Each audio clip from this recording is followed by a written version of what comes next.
tide. When the storm gets rough, we ain't gonna hide. Poppin' till it's swollen, but it won't touch me. Only love around, that's how it's gonna be. Keep moving forward, never looking back. The truth's in the power, it's an unstoppable track. In the city lights where dreams collide, we hustle through the night, fire in our stride. Whispers in the dark can't dim my glow. With rhythm in my soul, I'm ready for the show. We break the chains, rewrite the rules in this concrete jungle where nobody's fools. Unity sings louder than the lies they scheme. In the heart of the struggle, we dare to dream. Keep moving forward, never looking back. The truth's in the power, it's an unstoppable track. Another Queen Ahmadiyyah production. Haze on the corner, they talking real loud. Spreading no light, trying to bring me down. Enemies lurking, but I won't back away. Got a vision in my mind, I'm here to stay. Got my crew beside me, we rise like a tide. When the storm gets rough, we ain't gonna hide. Poppin' till it's swollen, but it won't touch me. Only love around, that's how it's gonna be. Keep moving forward, never looking back. The truth's in the power, it's an unstoppable track. In the city lights where dreams collide, we hustle through the night, fire in our stride. Whispers in the dark can't dim my glow. With rhythm in my soul, I'm ready for the show. We break the chains, rewrite the rules in this concrete jungle where nobody's fools. Unity sings louder than the lies they scheme. In the heart of the struggle, we dare to dream. Keep moving forward, never looking back. The truth's in the power, it's an unstoppable track. Haze on the corner, they talking real loud. Spreading no light, trying to bring me down. Enemies lurking, but I won't back away. Got a vision in my mind, I'm here to stay. Got my crew beside me, we rise like a tide. When the storm gets rough, we ain't gonna hide. Poppin' till it's swollen, but it won't touch me. Only love around, that's how it's gonna be. Keep moving forward, never looking back. The truth's in the power, it's an unstoppable track. In the city lights where dreams collide, we hustle through the night, fire in our stride. Whispers in the dark can't dim my glow. With rhythm in my soul, I'm ready for the show. We break the chains, rewrite the rules in this concrete jungle where nobody's fools. Unity sings louder than the lies they scheme. In the heart of the struggle, we dare. All right. Hello, everyone. Thanks for tuning back in once again to the original Queen Ahmadiyyah Shakur show. I'm your host, Queen Ahmadiyyah Shakur, and this is your Sunday Vitamins. So as you're coming in, please feel free to go ahead and subscribe to the channel if you haven't done so already. Be sure to click that notification bell and click the word all so you're notified each time the Queen Goddess goes live. With that all being said, let's see who is in here. All right, we the people, Aqua Girl Rising, Rod Breeze. All right, 504 Nola. Chris B is in the virtual building. G from the land. All right, Anita Harrell, Emperor Rex. All right, Miss Mississippi is here. Okay, so let's get ready to get into it. Everybody hit the like button. Also, double check to make sure you're still subscribed to the Queen's channel, especially if you have not been receiving your notifications. I see you, Mel, Buckhorse DC. Okay. With that all being said, let's have a brief word from our sponsor at 12 Tribes, and then we'll get into the nefariousness of it all. Here we go. Do not buy 12 Tribes on Earth hair growth oil and hair magic elixir unless you want super healthy, gorgeous hair that grows. They have a whole line of amazing hair growth products, including hair growth leave-in conditioner spray, hair growth shampoo, hair growth spray, and hair growth butter. I'm starting to sense a theme here. They include quality natural ingredients. They smell amazing, and you can see the results for yourself. So if you're looking for healthy hair growth for your natural or relaxed hair, try 12 Tribes on Earth today.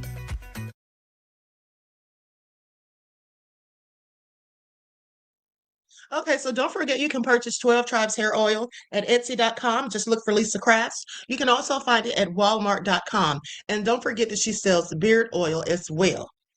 Okay, so now let's get right into it. let's just get right into it because world leaders have come out and reacted and given their thoughts, views, and opinions on Trump, his illegal capture, i.e., kidnapping of President Maduro and his wife. Okay, so now before we get into that, let me go to the footage of Maduro doing the perp walk. And he seemed like he was in good spirits, talking about Happy New Year's to people and all of that. I found it all very interesting. Like I told you all, I knew they were going to take him out of power and that Trump was going to get all the credit for it, but I did not expect them to capture him. But as it turns out, Maduro had like he had like one of those panic rooms or emergency exit escape rooms or whatever in his residence, and he got in there but couldn't close the door, is what Trump says. But I think the reason he couldn't close the door is because Trump cut the lights out. Okay, so anyway, let's go to the footage.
Famoso.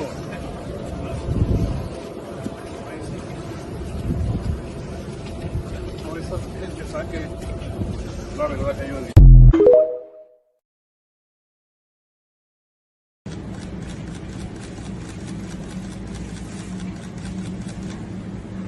Good night, qué triste. Good night. Happy New Year.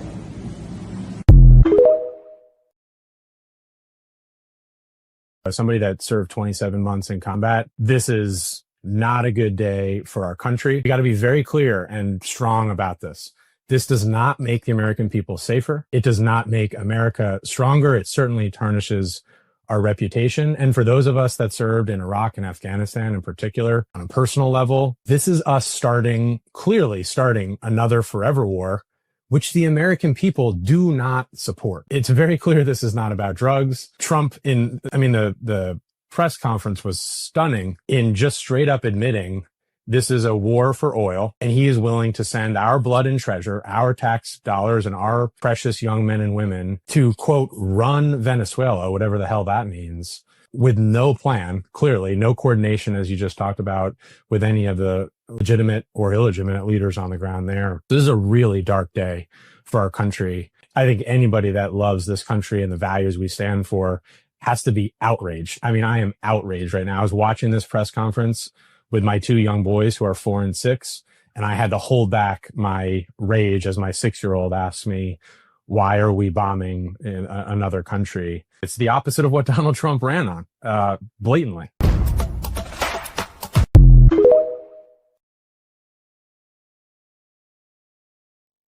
Okay, absolute facts. It is exactly what, the opposite of what he ran on. He was talking about being about peace, okay? The president of peace, not the president of war. But yet here we are. Okay, so now with that all being said, so word on the street is that Zelensky wants Trump to go after Putin next. That's what I took from what Zelensky said when he responded. And but Mamdani said that he talked to Trump about the attack on Venezuela and basically told him he didn't think it was a good idea. Let's go to that footage. I called the president and spoke with him directly to register my opposition to this act and to make clear that it was an opposition based on being opposed to a pursuit of regime change, to the violation of federal international law, and a desire to see that be consistent each and every day. And what was his response to you in that conversation? I registered my opposition, I made it clear, and we left it at that. Ну, що я можу сказати?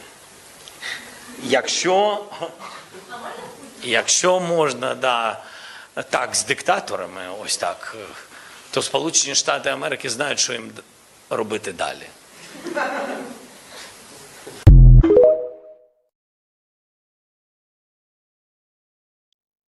Zelensky, please sit down somewhere. Okay, Trump is literally in love with Putin. It's not going to happen. Okay, he's talking about what America did. They know how to deal with dictators, so they know what to do next. Yeah, he wants them to go after Putin, but we all know that's not going to happen. Okay, so with that all being said, let's continue.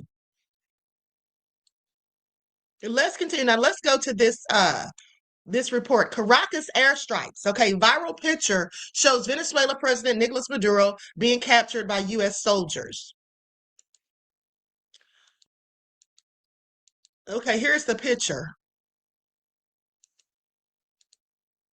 There he is right there when he was taken into custody. Now, the United States on Saturday, January the 3rd, carried out airstrikes on Venezuela's capital, Caracas. Hours later, Donald Trump claimed that U.S. forces had captured Venezuelan President Nicolas Maduro and his wife and flown them out of the country. A picture of Maduro being captured by U.S. soldiers is going viral on social media. In the viral photo, U.S. soldiers could be seen holding the Venezuelan president. Meanwhile, a military chopper could also be seen. The exact location where Maduro and his wife were taken by U.S. soldiers is not known. Well, what we do know is that he is in a federal jail, okay, in the Southern District of New York. All right. So they say in the wee hours of Saturday, loud explosions were heard in Venezuela's capital, Caracas. Hours after the blast, Trump claimed that the U.S. carried out airstrikes. He also claimed that Maduro and his wife were captured and flown out of the country. Now, the United States of America has successfully, okay, we already know that part. So anyway, Utah Senator Mike Lee said on Saturday he was informed by U.S. Secretary of State Marco Rubio that Venezuelan President Nicolas Maduro was arrested by U.S. personnel to stand trial on criminal charges in the United States after the U.S. president claims Venezuela vowed retaliation. Okay, now the development came amid heightened tensions between the U.S. and Venezuela over the past few weeks. Trump has repeatedly accused the Venezuelan president of presiding over what he has described as a narco-terrorist government. You know, at this point, Trump seems like he's over a terrorist government. It may not be narco, he may not be distributing illegal substances, but clearly he seems like a whole terrorist at this point. You're going to people's countries and snatching up their leaders, okay, in the dark of night, cutting out the lights on everybody, putting people in the dark, okay, without any congressional authority. And while some of you may think that's perfectly fine, that he did that without getting authorization from Congress, some people might think that's okay, but it really isn't, because now everybody's looking at the United States like we're a whole, you know, like like the U.S. is just a big bully. Like the U.S. is just not to be trusted. Even trusted allies that the U.S. has had for decades are looking at us with a whole side eye. But, you know, that's nothing new, because I've been telling you all this for months. Now, if you thought they were looking at us with a whole side eye months ago, with the shady shenanigans Trump was getting into, how do you think they feel now? Okay, you think they trust Trump and his nefarious regime? Well, of course they do not. And why should they? I mean, just being honest, nobody should trust the United States right now. Okay? Nobody. That's just what it is. All right. So anyway, let's continue, because we're going to go to what the world leaders are saying about all of this. Like everyone, please like and share. Dynamic Quality says the U.S. is a banana republic. This is really bad. It absolutely is, beloved. It absolutely is. Thank you for your insight into the topic and your contribution to the channel. I appreciate you. Peace, love, and blessings. Yeah, we're looking real crazy right now. This is not a good thing. Around the globe after the U.S. carried out what the Trump administration has described as a large-scale strike against Venezuela and its leader. United Nations Secretary General Antonio Guterres emphasizing the importance of international law, saying he is deeply alarmed by the recent escalation as it sets a dangerous precedent. Colombia's President Gustavo Petro, too, strongly condemned the U.S. action, calling for an emergency meeting of the UN Security Council and the Organization of American States. Cuba's President Miguel Diaz-Canel, a staunch supporter of Maduro, is calling for the international community to respond to what he has described as a criminal attack. Russia's foreign ministry is condemning the act, saying Venezuela must be guaranteed the right to determine its own destiny without outside intervention. Germany. Now, I want you all to pay attention to what they did right there with Russia. Okay, they said Russia's foreign minister. Okay, is that what they said? Where's Putin? What does Putin have to say about this? Now, let's not forget that Putin is an ally of Venezuela's. Okay, so Putin hasn't said anything supposedly. And I wonder what China is thinking right about now, because China, too, are allies of Venezuela. You know, but I told you all yesterday, what I really think is that Trump has made some sort of backdoor deal with Putin and possibly even with China because of those nefarious tariffs. I don't know, but I definitely think that he made a deal with Putin. Okay? That's what I'm thinking. Dynamic Quality says Putin is not pleased, Queen. You know, he may not be. I'm interested in finding out, but I think that he may have made a deal with Putin. We'll see. Germany's foreign ministry says it's watching the situation with great concern and is in close contact with its embassy in Caracas. Meanwhile, Argentina's leader Javier Milei has praised his ally Donald Trump, taking to social media saying, "Long live freedom." Como lo hemos manifestado, nosotros condenamos cualquier intervención y nos guiamos por lo que establece la Constitución. Esto es más.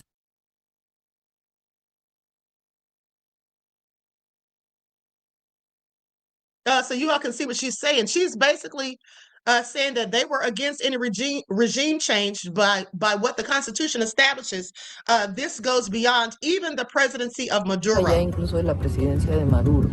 Tiene que ver con it has to do with the international policy, international law, the international legal order. Internacional, la ley internacional, las leyes internacionales, y tiene que ver con principios. And with very clear principles of Mexican foreign policy that we defend. Principios muy claros de la política exterior mexicana que nosotros defendemos. Y en ese Within that framework, this is our statement condemning that intervention. Nuestra declaración de condena a esta intervención y vamos a seguir evaluando. And we will continue to evaluate and continue to speak out. Y a seguir pues manifestándonos en este sentido en los siguientes días. Cuba condena y denuncia. Cuba condemns and denounces these actions as an act of state terrorism. See, I told you all, that's what Trump is. Okay? That's what Trump is. Whether MAGA wants to call it for what it is or not, Trump is a whole terrorist. Okay? That's what he is. He's no different than Al-Qaeda. Okay, please pay attention. That's what he is. And that's how the world is viewing the president of the United States right now. Esas acciones como un acto de terrorismo de Estado. Un asalto criminal. Criminal assault against our America, a zone of peace, a violation of the sovereignty of a nation. What the Trump. Oh, shoot. Hold on. Sorry, I accidentally scaled it back. Hold on. Let me try to get back to where I was. Okay, here we go. Esas acciones como un acto de terrorismo de Estado. Un asalto criminal contra nuestra América, zona de paz. Una violación de la soberanía de una nación que es símbolo de independencia. That is a symbol of independence, dignity, and solidarity, and an unspeakable attack on international law. Independencia, dignidad y solidaridad, y un ataque inaceptable al derecho internacional. Not imperialist. This is not your backyard or disputed territory. No, señores imperialistas. Este no es su patio trasero ni territorio en disputa. No aceptamos. We do not accept or recognize the Monroe Doctrine, nor kings, nor outdated emperors. Oh, and since we're talking about that, let me just say this. Trump has now, come out and said that he's changing the Monroe Doctrine to the Dunroe Doctrine. Okay, he wants to name everything after himself. Do y'all hear this? He said instead of calling it the Monroe Doctrine, now we're going to call it the Dunroe Doctrine. I'm like, this man is sick with power, but not just sick with power. He's literally sick. Trump's on his way out of here. Okay, Trump is on his way out of here. Y'all need to pay attention. I told y'all he's not going to last the next 3 years. I promise you he's not. Okay, at the end of the day, I'm going to show you our footage where Trump looked so darn, he looked like he was literally about to pass out. Okay, about to fall face down on the floor. I don't know how he didn't. Reconocemos la doctrina Monroe. Ni reyes ni emperadores trasnochados. La tierra de Bolívar es sagrada. The land of Bolivar is sacred, and an attack on its children is an attack on all the worthy children of our America. Let me tell you something. Did Trump not think that all of Latin America was going to band together against him? They'd have to be fools not to, because he's likely going to try to come for them next. He's already talking about Colombia, like saying they better watch it or something like that. And the Colombian president spoke out against him, so he clearly doesn't like that. But he also may be going for Mexico. And according to Stephen Miller's wife, okay, he may be going for Greenland. We already know why he wants Greenland. He's been said that months ago. Y un ataque a sus hijos es un ataque a todos los hijos dignos de nuestra América. Well, I want to establish the facts first. I want to speak to President Trump. I want to speak to allies. As I say, I can be absolutely clear that we were not involved in that. And as you know, I always say and believe we should all uphold international law. But I think at this stage, fast-moving situation, let's establish the facts and take it from there. Hoy es Venezuela, mañana podría ser cualquier. Today it is Venezuela, tomorrow it could be anyone else. That's what I'm trying to tell y'all. Anybody that thought this was a good idea for Trump to do this, I'm telling you it's not. Okay? And this is exactly what people are saying around the world. This is what these leaders are saying. If it was Venezuela today, tomorrow, they feel like it could be one of them. So they are not trusting the United States at this point in time. And if people are not trusting the United States, what do you think they're going to be thinking and doing? Okay? Please pay attention, honey. Trump's putting everybody in danger as far as I'm concerned. Asimismo, likewise, the threat of unilateral external control over its natural resources. Everybody knows that Trump wants their oil and resources, just like I told you all. You heard it here first. Let's continue. Amenaza de control externo unilateral de sus recursos naturales o recursos estratégicos. Or strategic resources constitutes a serious violation of the principle of territorial integrity, because you're not supposed to just try to take over a country so you can just go and steal all their resources. Okay, you're not supposed to invade them and just try to take them down just so you can go and snatch up what they have that you want. And here's the thing. You know, the Venezuelan people, some of them were happy that Maduro was taken out of power, that there's going to be a regime change. But here's the thing. What they didn't bank on was the same type of person, Trump, because he's no different than Maduro to me. Not at all. But so, and that's if the things that they allege about Maduro are even true. But with that being said, you think these people want Trump running Venezuela? They do not. They have expressed opposition. So though they may have been initially glad that he took Maduro out, they see now that they've jumped from the frying pan right back into the fire. Okay, into the fire, because Trump is no better and no different. Okay, and he said he's going to be running it for an indefinite amount of time. So when's that going to end? Who knows? Dynamic Quality said, Queen, I think most of the people of Venezuela are scared, as they should be. Okay, as they should be, beloved. And then Soul Sister says, Freudian slip, our oil. Yes. Okay. And then Janine says, unfortunately, the white people have been stealing for hundreds of years. Yes, they have. All across the world globally have been taking people's land and resources and all of that. Exactly. I mean, we saw what happened to Libya, okay, after the fall of Gaddafi, thanks to the United States. Okay, but let's continue. Constituye una grave violación al principio de integridad territorial. Not that they're over there selling T-shirts. Y'all see that? Pio Bunyan said he misses Biden. Honey, I do too at this point. Honey, where's Biden at? Okay, I talked all that trash about sending Biden to Shady Pines, honey, when all along it was Trump that needed me to book the reservation, okay? For him to go. Because he's sitting up here, slurred speech, dozing off at all sorts of meetings, and standing in the background at his own press conference, no less, looking as if he's about to faint. Looking as if he's overly fatigued or about to pass out. Trump is not doing good. And he was very, very pale in the face. I can't wait to show you all the footage, okay? It's just a hot mess, and so is he. Y pone en riesgo la seguridad, la soberanía y la estabilidad de todos los estados de la región. Puts the risk of security, sovereignty, and stability of all the states in the region. Si pueden hacerlo allá, ¿por qué no podrían hacerlo en el futuro en otra parte? If they can do it here, or if they can do it there, why couldn't they do it somewhere else in the future? See, they're all saying the same thing. Ну, як тут відреагувати? How should I react to this? What can I say? Ну, що я можу сказати? Якщо можна, да, так If it's possible to deal with dictators this way, then the U.S. knows what to do next. диктаторами, ось так, It ain't happening. то Сполучені Штати Америки знають, що їм робити. Sit down, Zelensky. It's not happening, okay? Anyway, so there y'all have it. Y'all see what the world leaders are saying. And here, let's talk about Delcy Rodriguez. Now, Delcy Rodriguez, remember yesterday when I said, well, wait a minute, why the hell is Trump taking over Venezuela? Where is the vice president, Delcy Rodriguez? Well, y'all, she has fled the country. Supposedly, hold on, let's talk about it. Let's talk about it. Okay, so Trump issues warning.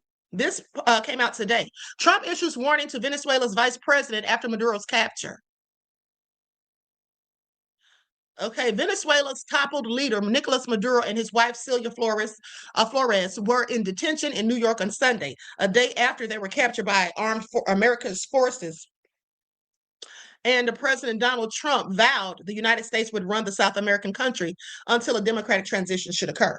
Over the span of a few hours on Saturday, U.S. strikes targeted air defenses and other sites in Caracas. Okay, let me try to skip past some of this because I don't want to be repetitive. Okay, they're both going to be indicted, he and his wife, which I find crazy because why is the wife in trouble again? Okay, but anywho, Trump, in an interview on Sunday, issued a warning for Venezuelan Vice President Delcy Rodriguez. He says, if she doesn't do what's right, she's going to pay a very big price, probably bigger than Maduro. Okay, that's what he said. Now, Rodriguez previously rejected Trump's claims that she was willing to work with his administration to make changes in Venezuela after the U.S. struck key Venezuelan military bases on Saturday. Rodriguez said the country would continue carrying out Maduro's policies and would never be a colony ever again. So, when asked by Meet the Press host Kirsten Welker if democratic elections could be held in Venezuela within 30 days, Secretary of State Marco Rubio on Sunday called the question premature. Elections? This is a country that's been governed by this regime now for 14 or 15 years. This is what he said during the NBC broadcast, adding that in recent elections, Maduro refused to count votes to retain power. All of that is premature at this point. So Rubio called Venezuela's opposition leader, Maria Corina Machado, fantastic, but he stopped short of advocating for her to lead a transition government, saying the immediate reality is that, unfortunately and sadly, the vast majority of the opposition is no longer present inside of Venezuela. Now, is Greenland next? So a day after the U.S. strikes in Venezuela, questions swirled about whether American forces would intervene in Greenland. Since taking office in 2025, Trump has repeatedly floated buying the ice-covered Arctic island from Denmark and has refused to rule out taking the resource-rich land through military force. Trump has argued that annexing Greenland is a national security necessity, noting its mass of critical minerals and strategic location. Now, he renewed those calls Sunday in an interview he did with The Atlantic. He said, we do need Greenland. Absolutely. We need it for defense. Okay, that's what he said, describing the island as surrounded by Russian and Chinese ships. Now, that same day, Katie Miller, the wife of White House Chief Deputy of Staff or Deputy Chief of Staff, Stephen Miller, posted a photo of Greenland covered with the American flag. Okay, above it, Miller wrote, okay, I want y'all to pay attention. So Trump's been talking. He's clearly been talking behind the scenes, because why would Stephen Miller's wife be saying anything about what's going to happen with Greenland? Okay. And she said soon. However, Denmark's ambassador to the United States, Jesper Møller Sørensen, responded saying, we expect full respect for the territorial integrity of the Kingdom of Denmark. Okay, like Trump, don't come over effing with us, is what he's saying. Okay, now the United States doesn't need Venezuela's vast oil reserves, Rubio said. Rubio, sit down somewhere. Okay, we're just going to go to the footage on him.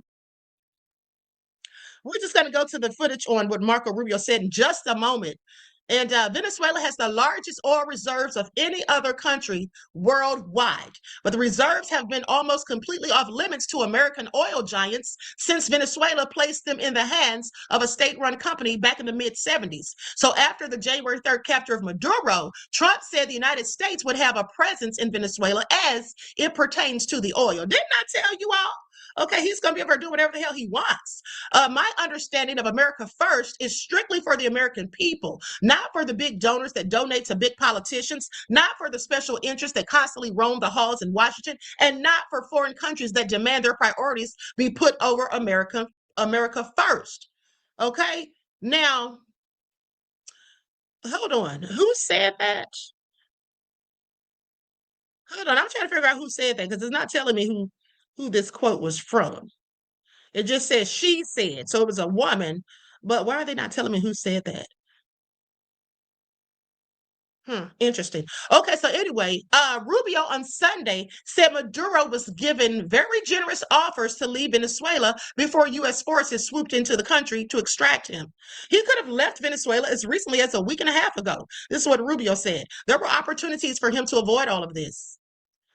Now, the Trump administration has long sought Maduro's ousting, okay, though the United States hasn't had a formal diplomatic relationship with Venezuela in years. Special Envoy Richard Greenland had been talking to Maduro, searching for a negotiated solution. Maduro has made a career out of not keeping deals and figuring out how to save himself by buying time, Rubio said. But President Trump was not going to fall into that trap. So Maduro's allies in Venezuela were still in charge and have denounced their leader's kidnapping as part of an imperialistic oil grab. I told y'all it was a kidnapping. Streets were far quieter than usual on Sunday as Venezuelans anxiously discussed what would come next. Some stocked up on essentials, but many have hunkered indoors. Okay. One person says, I've just taken the dog out and it feels like an abandoned city. People are shut inside. This is what Alejandra Palencia, age 35, a psychologist in the city of Maracay, said. There is fear and uncertainty. And there absolutely is. And as well as the people of Trinidad, which is a neighbor to Venezuela. Okay, like I told you all, my friend said she questions what is, what's next for them. So once one of the most prosperous nations in Latin America, Venezuela's economy nosedived further under Maduro, sending about 1 in 5 Venezuelans abroad in one of the world's biggest exoduses. Now, they were largely jubilant at the exit of Maduro, whose security forces repeatedly crushed opposition protests. So anyway, with that all being said, let's go to this. Let's go to Marco Rubio, what he had to say. Yeah, we're gonna go to the footage of Trump. Okay, when he's talking about under our new national security strategy, he's basically saying America has now gotten dominance and it's never going to be lost. This is what Trump says in so many words.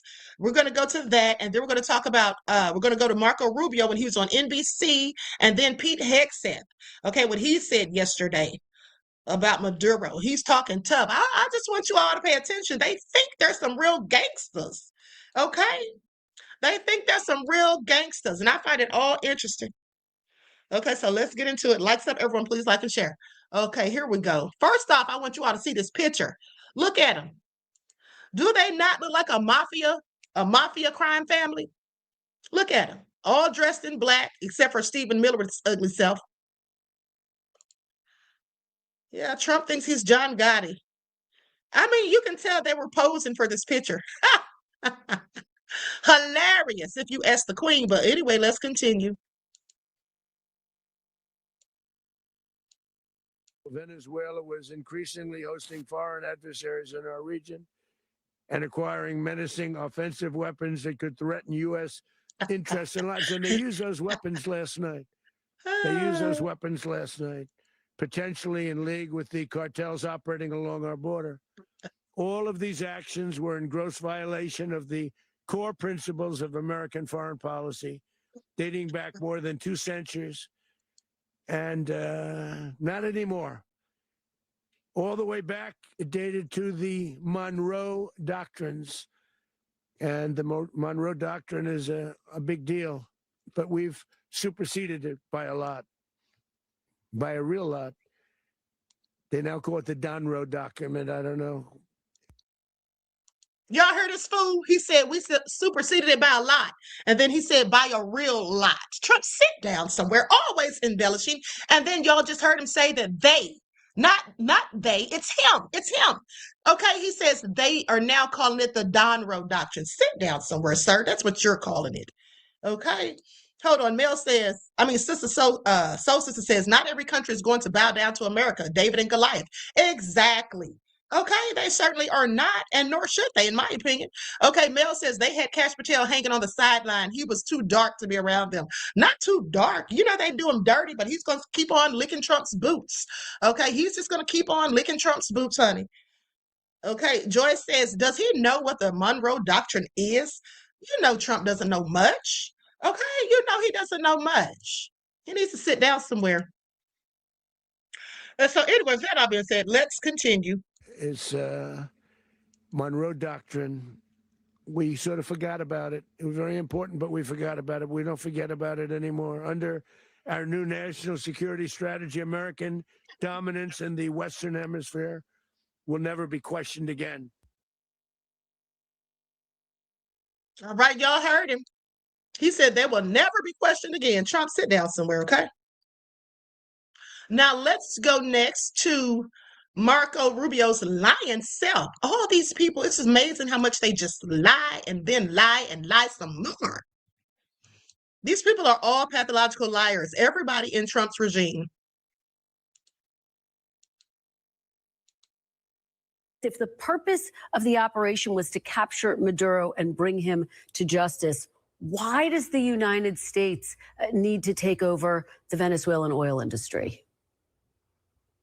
Well, we don't need to. First of all, let me go back up. We don't need Venezuela's oil. We have plenty of oil in the United States. What we're not going to allow is for the oil industry in Venezuela to be controlled by adversaries of the United States.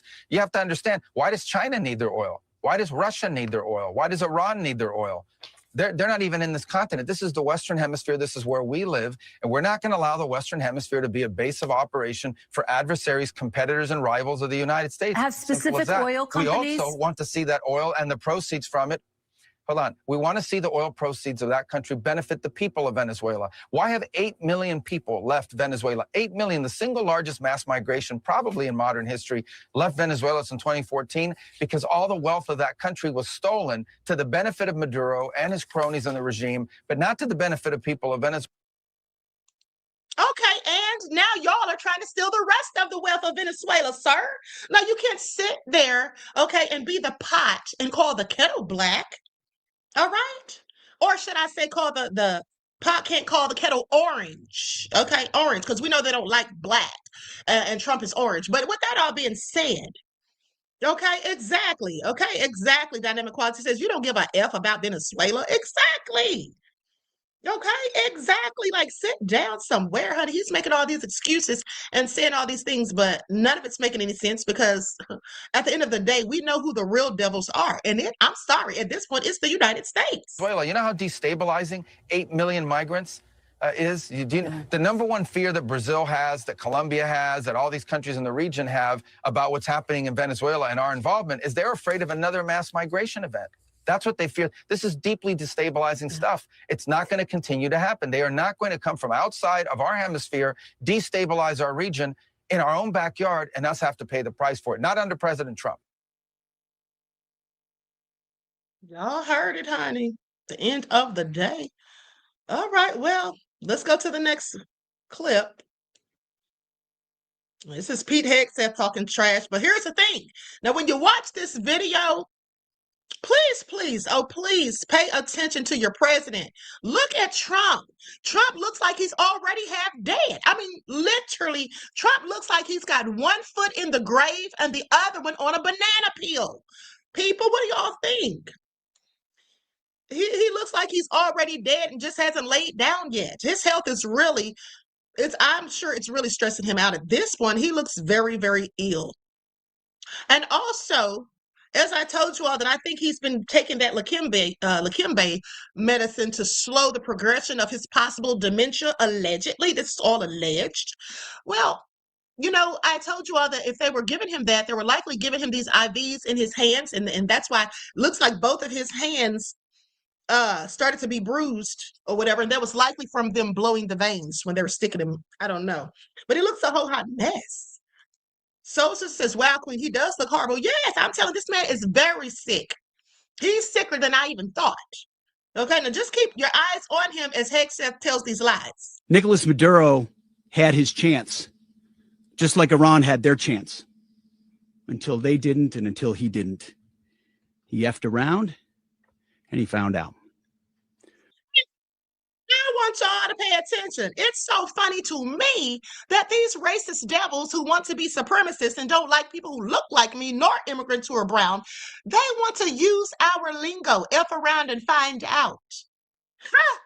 Find that all interesting, don't you? Durana said, not a banana peel, Queen. Yeah, he looks like he's got one foot in the grave and the other one on a banana peel.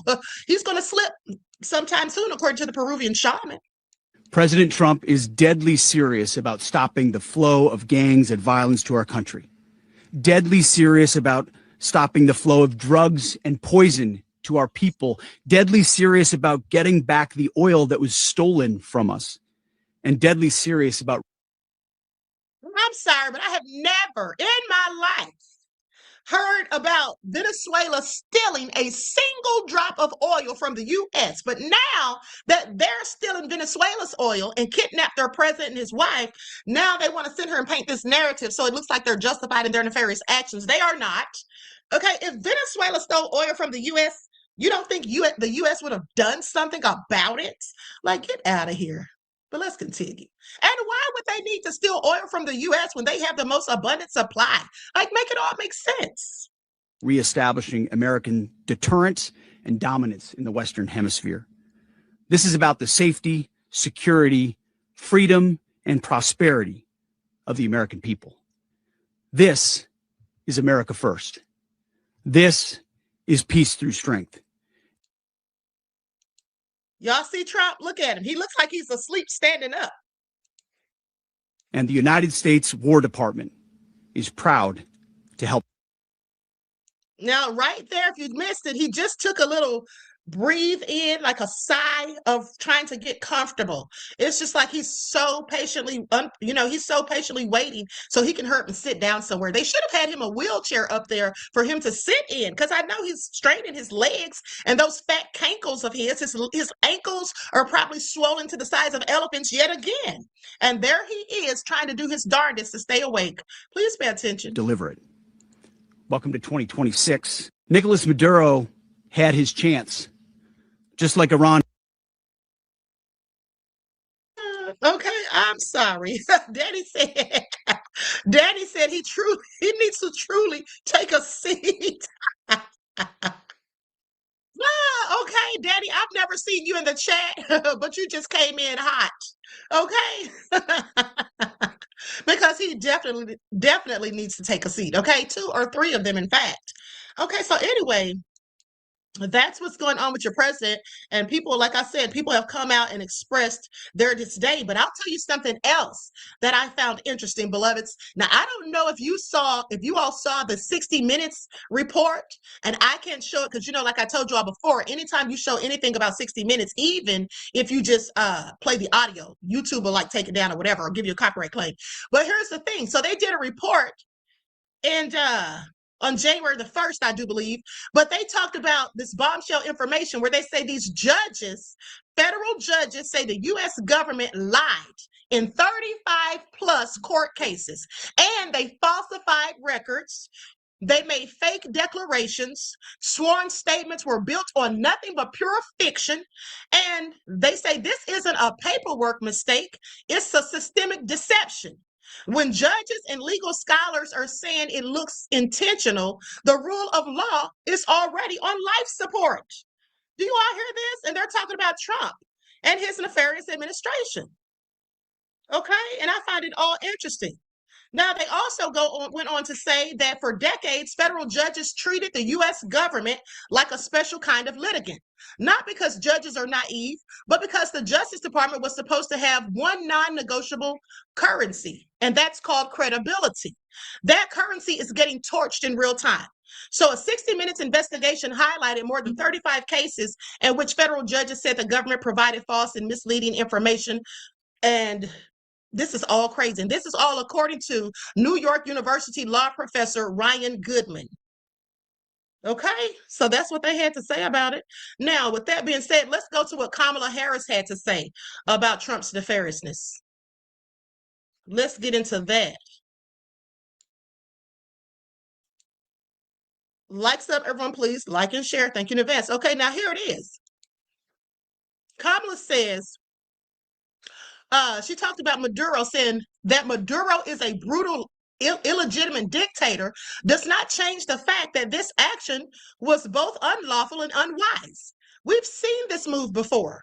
Wars from regime change or oil that are sold as strength but turn into chaos, and American families pay the price. The American people do not want this, and they are tired of being lied to.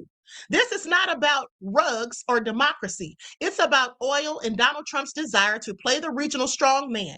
If he cared about either, he wouldn't pardon a convicted rug trafficker or sideline Venezuela's legitimate opposition while pursuing deals with Maduro's cronies. Okay?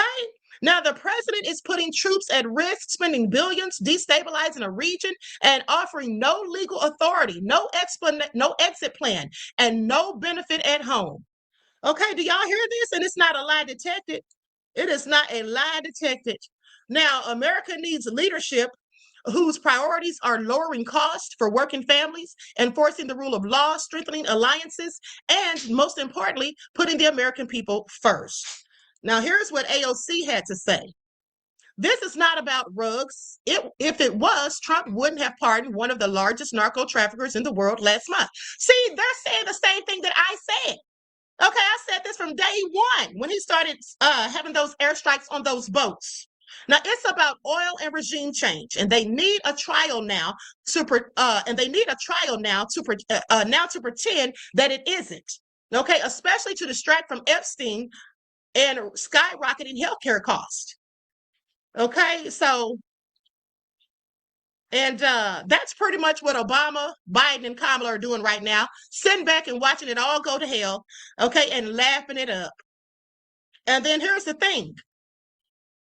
This is Delcy Rodriguez, the vice president, okay, who was telling them that she wanted proof that Maduro and his wife were both still living, and she opposes Trump taking over and said she'll still use Maduro's policies. But also, this is Maria Corina Machado, the woman who won the Nobel Peace Prize. And remember, she dedicated it to Trump. Now Trump has just stabbed her in the back. Because when they asked Trump, do they think she should be the next leader since Maduro's out of power? He said no, because the people don't respect her. He did, however, say she was a nice lady, and that's only because she offered him dedicate her Peace Prize to him. But he said that she does not have the respect of the people. And the reason they were asking Trump if she should be the next leader is because she was the main person in opposition of Maduro, which is the only reason she dedicated her prize, her Nobel Peace Prize, to Trump.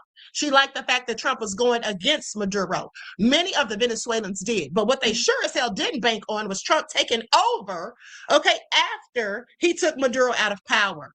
Okay, so that's all crazy, and I'm quite sure they all hate that fact of the matter. And then he's talking about indefinitely. Okay, that's what he said, indefinitely. So he's going to take his time leaving out of there. So likes up, everyone, please like and share. Thank you in advance. Now, with that all being said, let's go to this next clip. Hold on. Did I already show this? I don't think I did.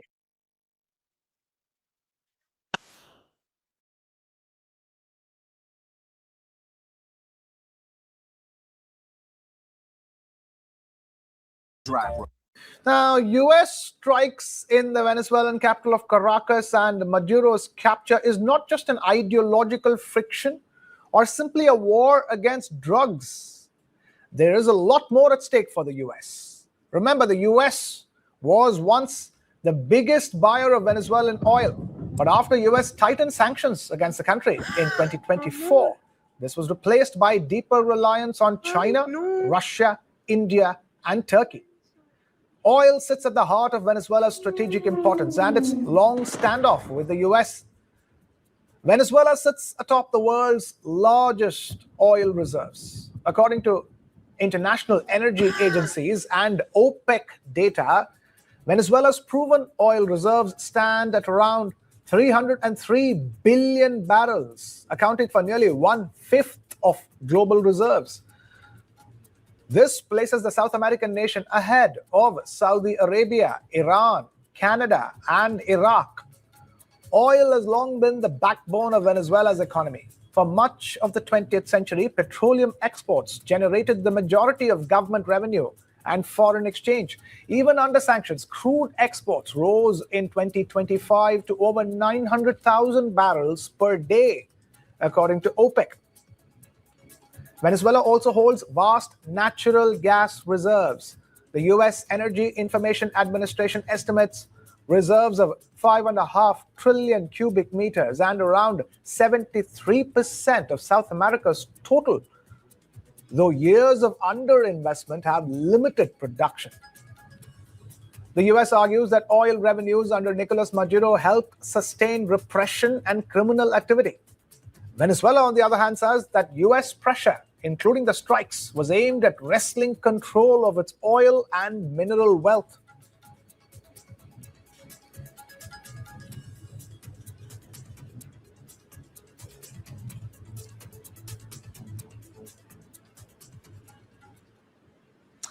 Now, the capture of Nicolas Maduro was a culmination of a months-long pressure campaign by U.S. President Donald Trump's administration that drew condemnation from some international leaders. Maduro was on a warship bound for New York to face criminal charges. And let's now take a look at the legality of the U.S. action as reported by Reuters. U.S. authorities said that the Justice Department sought military assistance to apprehend Maduro, who had been indicted by a New York grand jury, along with his wife, son, 2 political leaders, and an alleged leader of an international gang. They were charged with crimes related to terrorism, drugs, and weapons. Attorney General Pam Bondi said that the defendants will soon face the full wrath of American justice on American soil in American courts. However, at a press conference, Trump blamed Venezuela for stealing U.S. oil interests and said Washington would take them back and planned to run Venezuela for a period of time without offering specifics. Experts in international law said that the Trump administration had muddled the legal issues by claiming that the operation was both a targeted law enforcement mission and the potential prelude to long-term control of Venezuela by the U.S. The U.S. Congress has the power to declare war, but the president is the commander-in-chief, and presidents of both parties have justified carrying out military action when it was limited in scope and in national interest. Now, as per an interview of Trump's chief of staff, Susie Wiles, if the president were to authorize some activity on land in Venezuela, he would need approval from the U.S. Congress. However, U.S. Secretary of State Marco Rubio said the U.S. Congress was not notified before Saturday's operation. International law prohibits the use of force in international relations except for narrow exceptions, such as authorization by the United Nations Security Council or in self-defense. Drug trafficking and gang violence are considered criminal activity and do not rise to the accepted international standard of an armed conflict that would justify a military response, according to legal experts.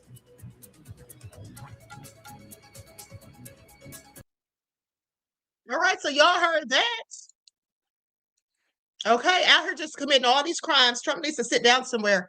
And they basically admitted that they didn't get any congressional authority or approval before going in there and kidnapping a whole president. Okay?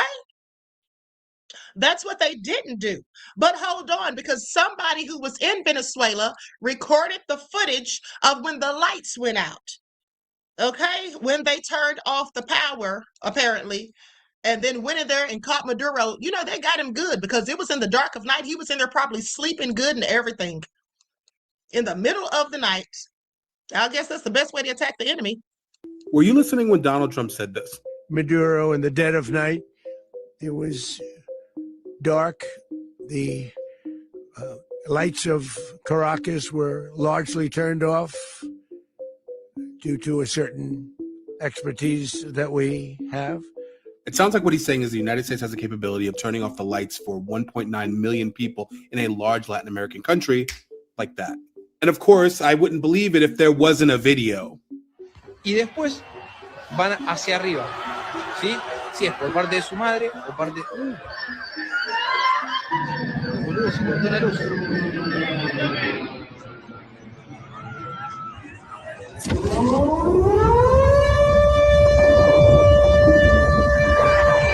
What this tells me is Nicolas Maduro was literally in the dark in his fortress. He probably couldn't find his way to the safe room without lights. It's also why he probably wasn't able to close it. He was feeling around, probably looking for the lever to pull it closed. Couldn't find it. That's exactly what happened, beloveds. I bet you that is exactly what happened. Okay? Maduro got inside of there and he couldn't find the darn lever to shut the thing. Okay? It's like a panic room. And he probably couldn't see a darn thing because it was so dark. Almost got away, but not quite. Now, with that all being said, hold on. There was one more clip. Yeah, they say... Now I want you all to pay attention because they say Putin congratulates Kim Jong-un for having... Hold on, let me just go to it. Hold on 1 second.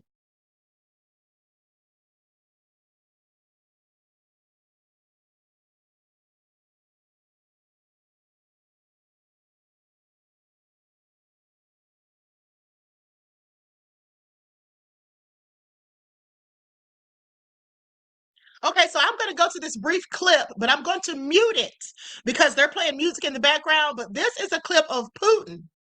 And so they say this is Putin congratulating Kim Jong-un. Hold on. Hold on.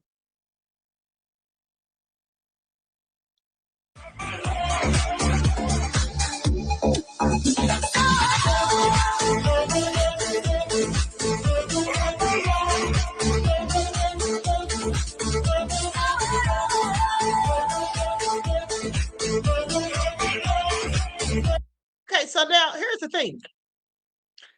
So the caption on this post says, Vladimir Putin congratulates Kim Jong-un for having big nuclear toys. So the U.S. will never treat Kim the way it treated Venezuelan President Nicolas Maduro. Now, that's probably not what Putin was telling him, Donald Trump? But I find it interesting that they said that because guess what? That's what many of these world leaders are saying.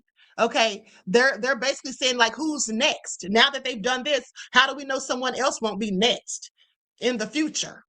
Okay, and then on this caption with Kim Jong-un, it says the reason North Korea is safe and the U.S. hasn't tried to attack it like Venezuela or other countries is Kim Jong-un and his nuclear toys. You know, the thing is, Trump knows who to mess with.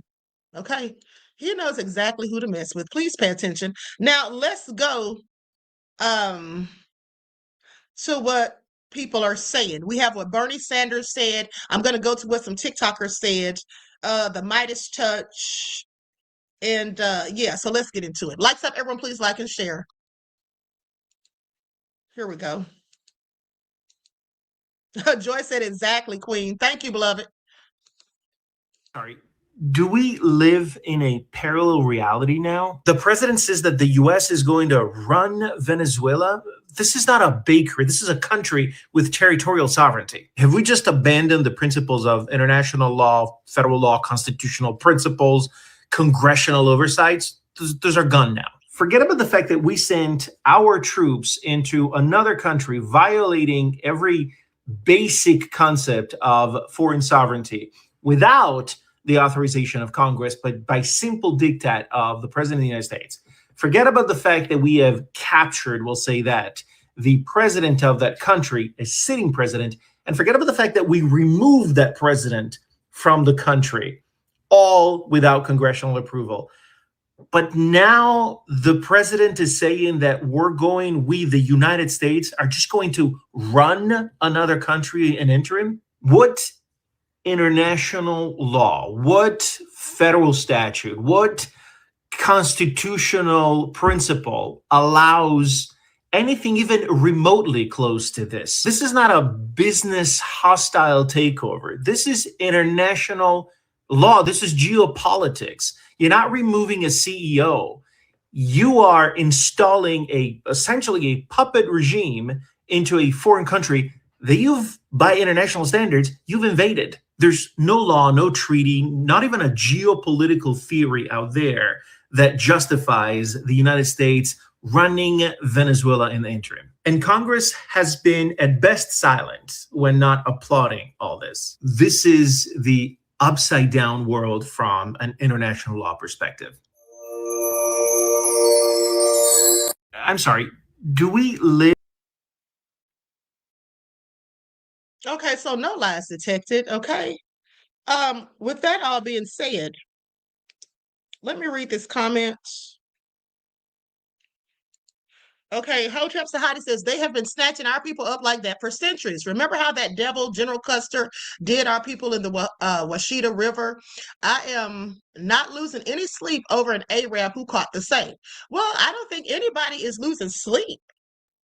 That's what I don't think. I don't think anybody's losing sleep. But here's the thing. The bottom line, please pay attention, people. Okay, people, I need you all to really pay attention because some of you all, I don't know how your brains operate, but you be thinking stuff that I absolutely didn't say. Here's the thing. Nobody cares about Maduro. Okay, Maduro is just the same as Trump. As far as I'm concerned, if the allegations against him are in fact true, and I do believe that they are. Now, that all being said, the reason this is problematic is because, I'm sorry, are y'all missing it? At the end of the day, look at how the rest of the world is looking at the United States. Okay? It's all just a hot mess. It's all just a hot mess. Okay, Hotep Sahadi said, no, not you, Queen.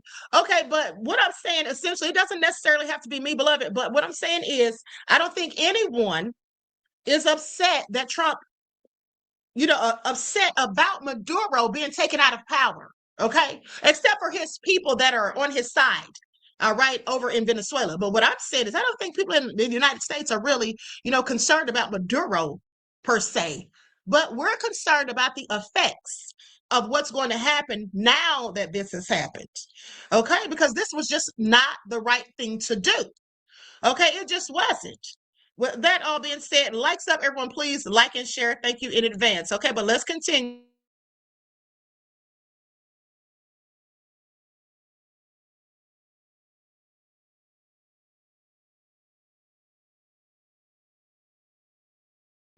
Okay, hold on. I'm sorry. I clicked on the wrong thing. Okay. Now, what I wanted to say is before I go to, let me just pull up this next clip. I'll get to that after I go to this next clip. This is Ben Masalis from Midas Touch. Okay, I'm going to put an overlay over this. This is from their TikTok.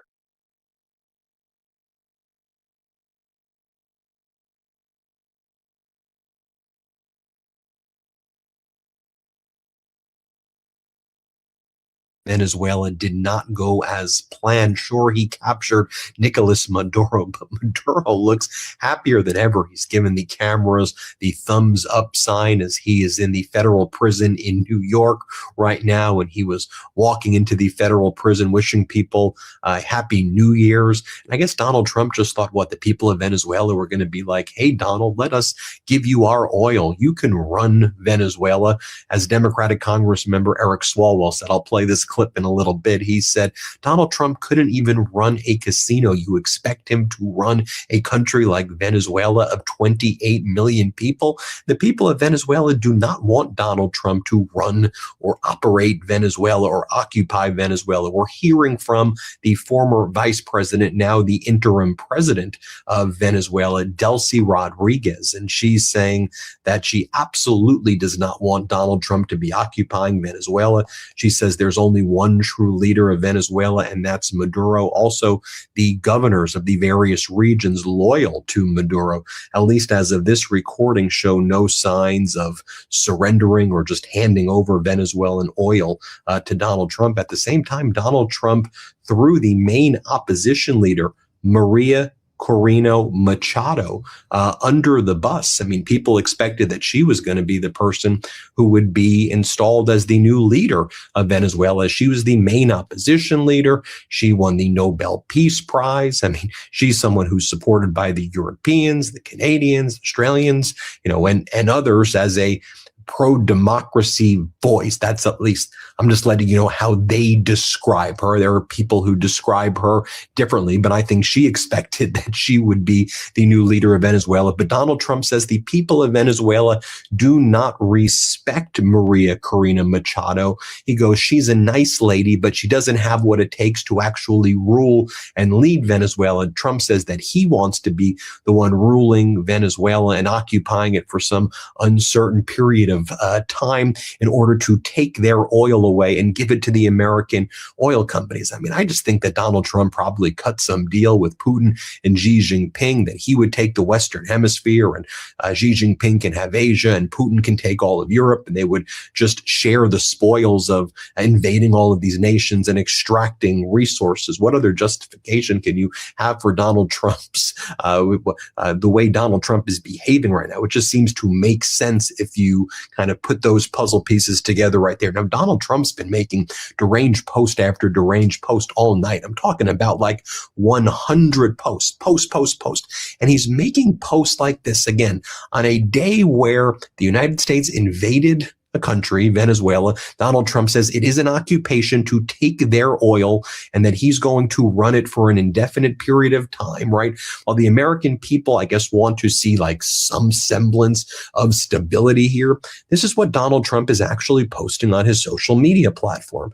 Donald Trump says the CIA overthrew the 2020 election, and that's why he lost in 2020. This is a real post. And let me say this, beloveds. Okay, please pay attention. Now, he just mentioned Delcy Rodriguez. Okay, so I told you all that when I was asking why she wasn't going to take power because she's the vice president. Okay, now there were reports saying that she fled the country, which I had not heard that. But then I saw reports, but now they say the reports are not true. Okay, so let me just add this correction because I don't like to give out misinformation. So even though there were reports of her supposedly fleeing, okay, they said that she fled to Russia. Now it comes out, since Delcy Rodriguez did not flee, she's not in Russia. Said it's fake news. Says that Moscow has issued a direct and explicit denial of claims circulated in U.S. media that Venezuelan president or vice president Delcy Rodriguez fled to Russia. The Russian Foreign Ministry, through spokesperson Maria Zakharova, called the reports fake and disinformation, stating plainly that Rodriguez did not travel to Russia and is not in Moscow.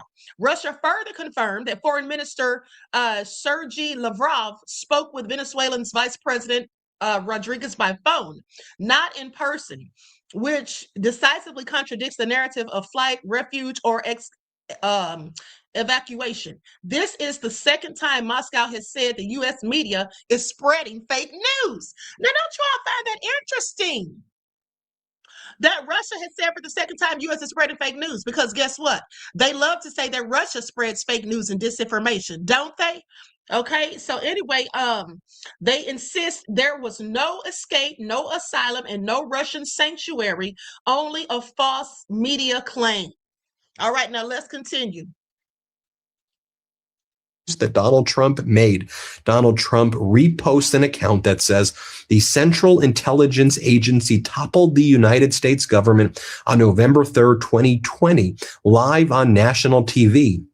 And Donald Trump says 2.7 million Trump votes were deleted by Dominion. In 2026, as Donald Trump invades Venezuela, Donald Trump is saying the CIA overthrew the 2020 election. This is what a deranged maniac he is. Donald Trump also says that he is sending yet another warning to Nigeria after invading Venezuela. He says that the Nigerian government better move fast and stop killing the Christians, or Donald Trump says he's going to come into your country, Nigeria, guns a-blazing. That's the video that Donald Trump put out, that he's going into Nigeria, guns a-blazing, he says. First, let me be very clear. The Nigerian government is not persecuting Christians the same way Donald Trump claims the South African government is engaged in a genocide of white people in South Africa. Donald Trump is using this as a pretext to try to invade Nigeria. He's already bombed an area of Nigeria and claimed that he was attacking ISIS there, which he previously claimed he totally dismantled, but he said he had to attack it because they're going after the Christians.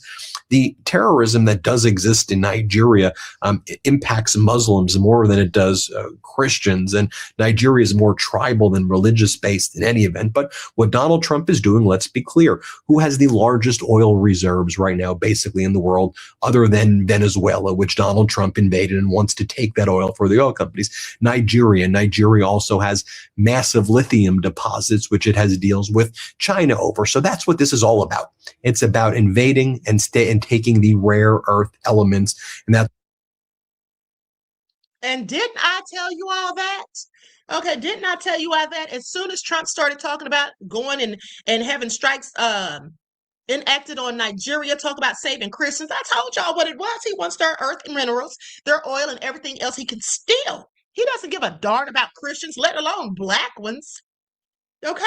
How is he I want you all to pay attention. How is he supposed to be so concerned about saving black Christians, African Christians in Nigeria, but at the same time demonizing the South African black people and saying that they're over there committing genocide on the white South Africans? How does he make any sense? Do you all see this? And also, we're going to get into later, there's a white South African that came here on a flight as a tourist talking about asylum, and he got snatched up by ICE and he's been in jail for 100 days. Okay? But let's continue. what Donald Trump is doing. So just think about it. In the past 24 hours, Donald Trump has now also threatened to invade Nigeria, Mexico, Colombia, Cuba. Oh, and Donald Trump has made social media posts from the Trump War Room account with a cartoon that says the Don Roe Doctrine, and it is a cartoon image of Donald Trump. This is what Trump posted, an image of Donald Trump stepping on South America, Central America, North America, Canada, and Alaska with his foot kind of in the area of Northwest Canada, basically saying that he's going to be taking over this territory. He's calling it the Don Roe Doctrine, and he repeated that during his speech. He goes, the Don Roe Doctrine is that he's going to use American power to dominate the Western Hemisphere. And I've talked about spheres of influence before, that Trump is saying his sphere of influence for the United States is the Western Hemisphere. It must dominate the Western Hemisphere, that Russia can basically take all of Europe and China can take all of Asia. That's how Donald Trump views the world. It is very, very dangerous, but it's important that you understand what his demented perspective is and how that will move us closer to a world war if we aren't already in a cold or medium heated world war right now. Donald Trump is also making posts like this. He's accusing Governor Walz, I should say defaming Governor Walz of Minnesota, of assassinating Melissa Hortman, the former Speaker of the House who was assassinated by that MAGA guy over the summer. Remember Melissa Hortman and her husband were murdered brutally by that masked MAGA person. Remember that went down? Donald Trump is posting a video that said, "Did Tim Walz have Melissa Hortman assassinated?" And this deranged videos like, "Oh, she was exposing fraud in Minnesota, so Governor Walz was the one who actually had her killed." This is what Donald Trump is posting. The CIA overthrow the 2020 election. Y'all see how crazy Trump is, sitting there talking about accusing this man of having somebody knocked off. Now, that's very interesting. He needs to watch his mouth before he gets sued for defamation. But let's hear what Bernie Sanders had to say. Thanks very much for joining me. Donald Trump has once again shown his contempt for the Constitution and the rule of law. Let's be clear. The President of the United States does not have the right to unilaterally take this country into war, even against a corrupt and brutal dictator like Maduro. The United States does not have the right, as Trump stated this morning, to run Venezuela. Congress must immediately pass a war powers resolution to end this illegal military operation and reassert its constitutional responsibilities. Trump's attack on Venezuela will not make the United States and the world safer. Quite the contrary. This brazen violation of international law gives a green light to any country on earth that may wish to attack another nation to seize their resources or change their governments. This is the horrific logic of force that Putin used to justify his brutal attack on Ukraine. Trump and his administration have made it clear that they want to revive the Monroe Doctrine, a belief that claims that the United States has the right to dominate the affairs of the hemisphere. They have spoken openly about controlling Venezuela's oil reserves, the largest in the world. Let's make no mistake about it. This is rank imperialism. It recalls the darkest chapters of U.S. interventions in Latin America, which have left a terrible legacy. It will and should be condemned by the democratic world. Trump campaigned for president on an America First platform. He claimed to be the peace candidate. Well, at a time when 60% of Americans live paycheck to paycheck, when our healthcare system is collapsing, when people throughout this country cannot afford housing, and when artificial intelligence threatens millions of jobs, it is time for the president to focus on the crises facing this country and end the military adventurism abroad.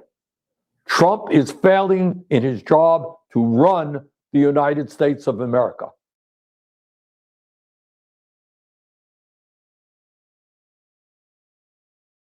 No lies detected. Bernie said he's failing at his job to run America, so he definitely should not be trying to run Venezuela. Another thing is Trump didn't only violate international law, this man has also violated world law, okay, which was enacted after World War II. So after World War II, world law basically transformed through the creation of the United Nations, or the UN, okay? It gave the establishment of international criminal law, and this is after the Nuremberg trials, defining crimes against humanity, war crimes, and aggression, and the rise of human rights law. This all exemplified by the Universal Declaration of Human Rights, known as UDHR, creating frameworks of global peace, justice, and individual rights previously unseen. Now, key developments included holding individuals accountable, not just states, and defining new atrocities like genocide, leading to permanent bodies like the International Criminal Court, ICC, and evolving international treaties. Okay, so that all being said, it was created by the UN in 1945. It replaced the League of Nations to promote peace, security, and cooperation, providing a global forum for international law. But let's go to the next clip.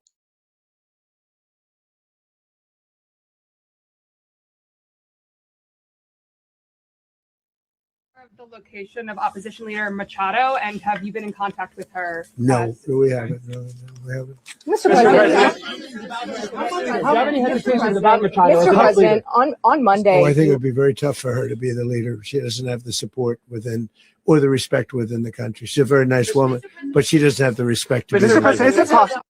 aware of the location? Now that's interesting because does he think that the people of Venezuela have respect for him? Is that what he thinks? They don't have respect for him. Okay, please. A Hanek who has fallen off the wagon. The US has reverted to long-standing toxic patterns when it illegally attacked Venezuela to topple the Maduro regime. President Donald Trump made that much clear when he rebranded the Monroe Doctrine, under which the US claims authority over all of Latin America, as the Donroe Doctrine. I'm Tony Curran, editorial lead of AJ Plus, and I'm remembering how the US has toppled dozens of governments around the world in my lifetime.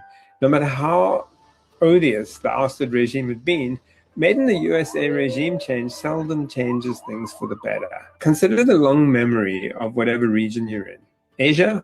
We could start with Indonesia, where the CIA helped orchestrate a 1965 coup that ousted President Sukarno and saw 500,000 people or more slaughtered by the regime led by the US-backed dictator Suharto, who ruled for 3 decades. Or Vietnam, where the US subverted the Geneva Peace Accords to create a separate state of South Vietnam, installed the dictator Ngo Dinh Diem, removed him in a coup 8 years later, and waged a war that killed some 2 million Vietnamese before the US accepted defeat. Moving further west, we could stop in Iran. 1953, the CIA and its British counterparts orchestrated the ouster of its democratically elected president, Mohammad Mossadegh, installing Shah Pahlavi, whose monarchical dictatorship violently crushed democratic opposition, and whose US-friendly authoritarian rule produced the Islamic Revolution in 1979. In next-door Iraq, the US mounted an illegal invasion on a bogus pretext in 2003 to oust dictator Saddam Hussein, whose Ba'athist regime the CIA had actually helped install 40 years earlier, and which the US had supported in its bloody war with Iran in the 1980s. 500,000 or more Iraqis were killed in the US invasion and the ensuing chaos. If you're in Africa, you might remember the CIA's role in the overthrow of the Democratic Republic of Congo's first elected Prime Minister, Patrice Lumumba, and US backing for the kleptocrat dictator Mobutu Sese Seko, whose regime left tens of thousands of his countrymen dead and most impoverished. Further, now, do you all hear that? Left much of his regime dead and impoverished. Okay, and here Trump is making more threats to Nigeria. Okay, I want y'all to pay attention. West, if you ask your AI which Latin American country has not suffered some form of US interference in its sovereign governance, it struggles to find an answer. The Venezuela regime change is but the latest US military or CIA intervention among dozens in Latin America and the Caribbean over more than a century, whose highlights include invasions of Haiti, Cuba, the Dominican Republic, Guatemala, Panama, Grenada, and more, as well as CIA orchestration of coups in Brazil, Ecuador, Chile, Bolivia, and backing of military dictators and more. The US is the world's most powerful military, meaning it's very good at breaking things. But military power doesn't build anything, as the US learned most recently in Iraq and Afghanistan. The Vietnamese example is worth remembering because its people held a key weapon, a very long memory. They had fought off 4 major Chinese invasions and 3 major Yuan-Mongol ones in the 1,000 years before they defeated the Japanese in 1945 and the French in 1954. Their memory of ferociously guarding their independence from foreign invaders ought to have given the Americans pause before launching their own disastrous war. No people readily accepts the humiliation of being dictated to by a foreign invader, yet the US is now dictating to the people of Venezuela how they are to be governed and who will get their oil. And it is warning the rest of Latin America to bend the knee or else. But Venezuela was founded in a successful armed rebellion against Spanish rule 2 centuries ago. The humiliation of renewed foreign rule is likely to trigger the long memory of Venezuela and the rest of the region. Okay, so you all heard it, honey. At the end of the day, this is definitely not anything good. All right, everybody's looking at the United States with a whole side eye, as they should be. And people are wondering what Trump's going to try next. And here's the thing. He's just bullying these countries and trying to intimidate them. Okay, like that man said, he wants them to bend the knee. He wants everybody to bow down. Okay, because he's Trump. Like he's just so gangster with it. I want y'all to pay attention. But anyway, Venezuela's VP Delcy Rodriguez demands release of Maduro and his wife, claims illegitimate kidnapping is in televised speech. Okay, so this was reported today. With that all being said, let's go to the footage. Likes up, everyone, please like and share. Thank you in advance.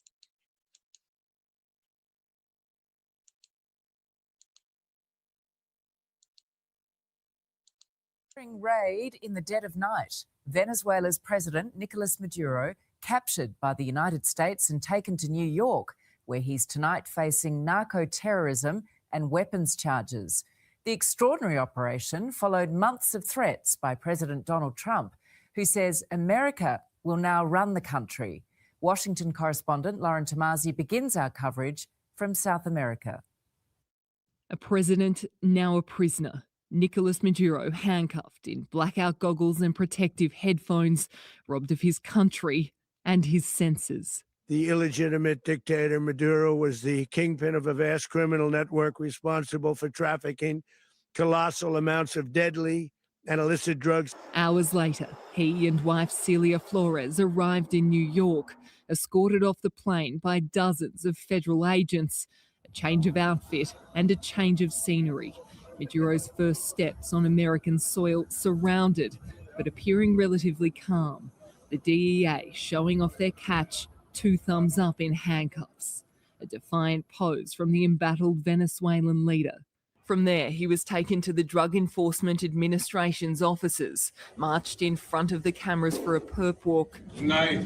Happy New Year. And officially charged. Then transported by synchronized helicopters across the Empire State. The Statue of Liberty and New York's sparkling skyline, the last thing they laid eyes on, before arriving to a sea of officers surrounding the Metropolitan Detention Center in Brooklyn that has housed Sean Diddy Combs and alleged United Healthcare assassin Luigi Mangione. Taken from his slumber, the extraordinary mission to capture and remove him was conducted under the cloak of darkness.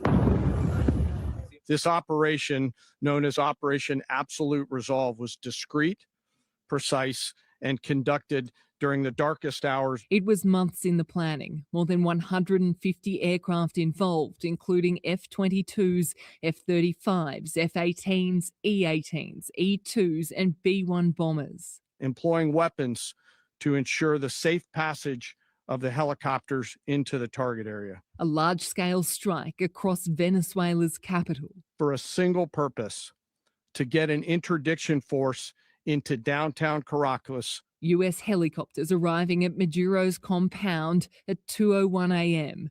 Delta Force soldiers finding the Venezuelan leader sleeping alongside his wife. It's one of the most stunning, effective and powerful displays of American military might and competence in American history. Donald Trump was locked and loaded in a makeshift situation room at Mar-a-Lago, flanked by his secretaries of state and defense. What all of us witnessed last night was sheer guts and grit, gallantry, and glory of the American warrior. Venezuela's vice president is demanding his release. La inmediata liberación.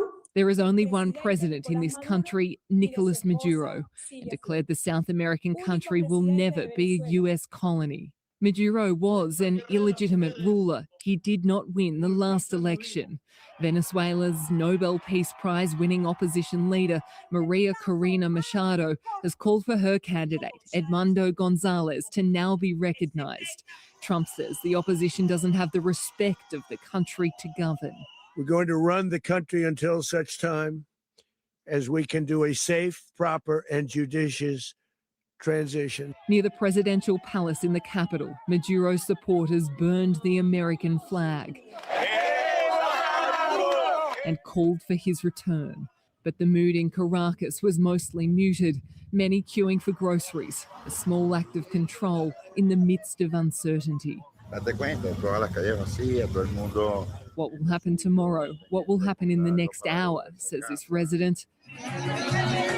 But there was elation in Florida, Spain, Chile, and at the Colombian border from Venezuelans who had already left. Colombia is now mobilizing its forces in an attempt to fortify the region and the border with Venezuela. Already, close to 8 million Venezuelans have fled the Maduro regime, and tonight, with real concerns about the stability of this region, the Colombian government is now bracing to bear the brunt of further waves. Tonight, Maduro and his wife have been charged with conspiracy to commit narco-terrorism, the importation of cocaine and weapons charges. Don't play games. Don't play games with this president's in office because it's not going to turn out well. The message from the White House is clear. F-A-F-O. He effed around and he found out. In Colombia, Lauren Tomazi, 9 News. And Lauren Tomazi joins us now from Cartagena, Colombia. Lauren, when will Nicolas Maduro face court? Georgie, it's believed Nicolas Maduro will face a New York court within the next 48 hours. And Donald Trump says there will be no further strikes on Venezuela as long as the country's vice president follows the plan. But as you heard just then, Delcy Rodriguez is not a willing participant. And in the past few hours, Venezuela's Supreme Court has now sworn in Rodriguez as the country's acting president in the absence of Maduro. Tonight, we are in Cartagena, Colombia. At this point, this is the closest we can get to Venezuela because flights in and out of the country have been cancelled. This is the first time in more than a dozen years that Nicolas Maduro is no longer in charge, and it follows a 12-month pressure campaign. We're a full-service web design agency. Okay, so that lady has been sworn in, but Trump still thinks he's going to be running stuff for them. And this is what he planned all along. And listen, he's talking about the people of the country don't respect her. Why would the people not respect her? Okay, what has she done that the people would not respect her? She seems to be an honest person. We know she won the Nobel Peace Prize, so we know she's a humanitarian. So what is he even talking about? This lady's 10 times better than him. Okay, I just find it all interesting. Now, before I close out the broadcast, let me go to the footage of this TikTok about Stephen Miller's wife, talking about Greenland. Following the United States' invasion of Venezuela, Katie Miller, who is Stephen Miller, yes, that Stephen Miller's wife, is now suggesting that the United States is going to invade Greenland next. Here's the post from Katie Miller. She posted this image of a map of Greenland with the American flag overlaid on it and wrote, "Soon." Oftentimes when I talk about Donald Trump's threats to invade Greenland or Panama or Canada, I get a whole lot of people coming back and saying, why are you reporting on that? It's just a distraction. It very well be a distraction from the Epstein files and many other things, but that doesn't mean that Donald Trump is not deadly serious about these things, as we just saw with Venezuela. Axios is now reporting that hours after the U.S. invaded Venezuela to seize Nicolas Maduro, Trump sent a warning to the governments of Mexico, Cuba, and Colombia that their countries could be next. Trump has been threatening to either bomb or take over these countries for at least the last year, if not longer, as you can see from this article right here. And there was a phrase that Donald Trump used at his press conference at Mar-a-Lago after the strikes this morning. Donald Trump said that they are calling it the Don Roe Doctrine. Now, I want to remind you of this New York Post cover from just about a year ago. That was called the Don Roe Doctrine. That was the headline, and it said Trump's vision for hemisphere. And you could see here it lists Canada as the 51st state, Greenland as our land, the Gulf of Mexico as the Gulf of America, Panama Canal as Panamaga. So I think we all need to be very aware right now of Donald Trump's imperialist desires, that when he says he wants to make Canada the 51st state, he is not bluffing. When he says he wants to take over Greenland, he is not lying about it, and so on. And these countries need to prepare accordingly. If you've been following us or listening to the Midas Touch podcast or watching our reporting on YouTube, you probably know right now that Rubio, from basically day one of the Trump administration, this Trump administration, has been saying that their theory of the world is that of a multipolar world. And by that, he means that the administration views the world as being divided up into three distinct spheres. One that is owned and controlled by the United States, one that is controlled by Russia, and one that is controlled by China. When you think about that stated philosophy, a lot of the actions and the threats from this administration make perfect sense. Listen, we're going to keep breaking down all the news, so make sure you keep spreading the word, and I'll be back soon.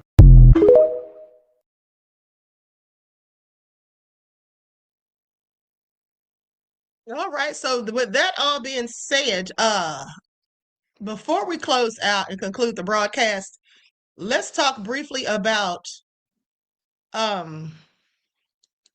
Nicki Minaj. responding. No. Forget that. Hold on. I forgot to talk about that South African who thought that he had it all made in the shade because Trump said he was going to let the South Africans come over here because there was genocide happening to them, which is all a whole load of BS. Okay, so let's get into it. Likes up, everyone, please like and share. Bypassing the system, because that's what he tried to do. Okay, because here's the thing: anyone who comes to this country seeking asylum, you have to come in. You know, there's certain protocols that you have to go through. Okay, you have to be applying for asylum. You don't just get on a flight, come here as a tourist, and at the airport tell them, hey, guess what? I need asylum. They're trying to take me out in my country. Because when you do that, they're going to quickly put you in handcuffs and you'll be detained until they can investigate your claims and see whether or not you actually are in trouble or, you know, in danger in your own country. So that's what happened to this South African man. He's been arrested and detained. So let's talk about it. He's been spent thus far 100 days behind bars. Okay, so a white South African man who sought asylum in the United States has been held for nearly 100 days in a federal detention center in Georgia after arriving on a tourist visa and requesting protection on arrival. Okay, so he got here on arrival and wanted protection, honey. Now, in September, Benjamin Schoonwinkel, age 59, an Afrikaner, is that what they call him, Afrikaner, from South Africa, boarded a flight from Johannesburg to Atlanta and told U.S. border officials that he was seeking asylum. However, he did not enter through the refugee program that's designated by the U.S. government. Instead, he traveled on a tourist visa and applied for asylum at the airport. Wrong move. According to the NYT, Schoonwinkel was placed in handcuffs on arrival and transferred within 2 days to the Stewart Detention Center in Lumpkin, Georgia, where about 2,000 people detained under President Donald Trump's immigration crackdown are currently being held. So he has been reportedly in custody for over 100 days. Commenting on the case, Sam Busa, founder of Amerikaners, the designated U.S. Department of State referral partner for the South African Refugee Admissions Program, warned against bypassing official channels, saying this is why it's vital to follow the rules. She says, instead of applying properly for refugee status through the official process, like others have successfully done, a 59-year-old Afrikaner flew from Johannesburg to Atlanta on a tourist visa and then asked for asylum right at the airport, she said. Like the nerve, the audacity, okay? Busa said the outcome was predictable. Lessons learned. Stick to the process. So Schoonwinkel, who speaks English, okay, shared a dormitory with dozens of immigrants, most of whom are Spanish speakers, arrested under the administration's mass deportation drive. Now, like other non-criminal detainees, he wears a blue uniform, sleeps on a metal bunk bed, and earns $2 a day for cleaning duties. Honey, he should have stayed where he was, okay? He should have stayed where he was because, quite frankly, they say this man was living in a nice place over there in South Africa. It's not like he was going, he really didn't need asylum, okay? He just lied, basically. Okay, he really just lied because there is no genocide on the white South Africans over there. That's for number one. But for number two, he was living having a nice life, relatively a comfortable life from what they report. And now you're over here in somebody's jail. Okay, now, but the NYT reported that unlike many of his fellow detainees who traveled to the United States from impoverished communities in Latin America, Schoonwinkel left behind what the newspaper described as a comparatively comfortable life. He is also one of the few white detainees in the facility, a fact that has drawn confusion from others being held there. Okay, they asked me, what are you doing here? That's what Schoonwinkel told a publication. The rest of the people that are locked up or being detained, whatever you want to call it, these immigrants are asking him, what's he doing here? What are you doing here? Because they're not used to seeing white people, just people that look like them. So in his asylum application reviewed by the newspaper, Schoonwinkel said he had been persecuted on the basis of his race, political opinion, and membership of a particular social group.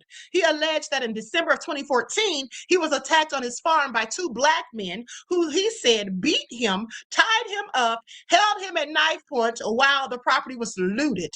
Okay, sir, even if this is true, and I don't believe it was, but even if it is, 2014, and here it is 2026, so 12 years ago you were in danger, and now you're here? Okay, let me continue. He says, I lost all hope of walking out alive, but sir, you've lived 12 years since. Please make it all make sense. Do y'all hear this?